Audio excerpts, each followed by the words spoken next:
విద్యుత్ ఛార్జీల వీరబాదుడు అంటూ సాక్షి ఒక కథనాన్ని ప్రొజెక్ట్ చేసింది. 12,771 కోట్లు కావాలని డిస్కంలు అడిగినాయట. ఆ భారాన్ని ప్రజలపై వేసి వసూలు చేసేందుకు ప్రభుత్వం సన్నద్ధం అంటూ దీనికి అనుమతించాలంటూ ఏపీఆర్సీకి తాజాగా ప్రతిపాదన. ఇప్పటికే ప్రజల మీద 19,114 కోట్ల వడ్డన అధికారం ఇస్తే విద్యుత్ ఛార్జీలు పెన్షన్ తగ్గిస్తామన్న బాబు మాట తప్పి జనంపై మొత్తంగా 31,886 కోట్ల రూపాయల ఛార్జీల భారం వెయ్యబోతున్నారు అన్నట్టు. ఆల్రెడీ 19,000 వేసేశారు. ఇప్పటికే కరెంటు బిల్లులు షాక్ కొడుతున్నాయి. కరెంటు కంటే కూడా బిల్లు షాక్ కొడుతోంది.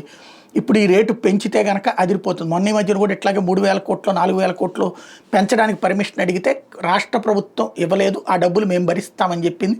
ఇప్పుడు ఏకంగా 12,771 కోట్ల రూపాయలు అంటున్నారు. ఇది జరిగితే ఇప్పుడు వస్తున్న బిల్లులు మళ్ళీ కంటిన్యూ అవుతాయి అని అర్థం. ఇదేదో వాళ్ళు క్రిందటిసారి చెప్పింది ఏంటి, ఏడాదిన్నర ఉంటుంది అన్నారు, 20 నెలల పాటు ఉంటుంది అన్నారు. ఇప్పుడు ఆ 20 నెలలు అయిపోతే మళ్ళీ ఇంకో 20 నెలల పాటు ఇదే బిల్లులు వేసి లాస్ట్ ఎలక్షన్స్ ఒక్క ఏడాది ముందే అన్న కరెంటు బిల్లులు తగ్గిస్తారా, లేకపోతే కనుక ఇది తప్పదు భరించాల్సిందే అంటారా లేదా ఇప్పుడే భరిస్తారా అన్నది చూడాల్సి ఉంది.